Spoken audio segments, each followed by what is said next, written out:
খাবার দিয়ে নেই তো গো। হে কখন আইসোস? আমি খাবো না, হসপিটালে যাইতে হবে তাড়াতাড়ি গাধাটারে দেখতে।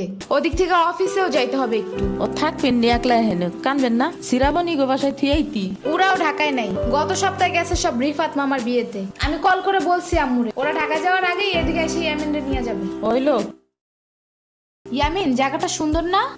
বিশাল বড় বড় নদী আছে এদিকে, দেখছো না? হ্যাঁ হ্যাঁ, আবার নৌকায়ও উঠতে পারবা। মাই গুডনেস, তাই? তাহলে তুমি থাকো এখানে কিছুদিন, আবার সাম্বারাও আসতেছে কয়দিন পর এখানে। ওকে, তাহলে চলো এবার নৌকায় যাই। না, আমার বাসায় যাইতে হবে।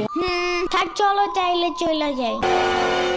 আরে না, তুমি থাকো। আমি এইখানে একা একা থাকলে বাবা হসপিটালে বসে বসে কানবে না? বলবে আমার নিল না কেন ইয়ামিনের বাচ্চা। আবার তুমি একা বাসায় যাবা কিভাবে? হারিয়ে যাও যদি। এখন কি বলবো? ওকে দাঁড়াও, তাইলে গাড়িটা কি? গাড়ি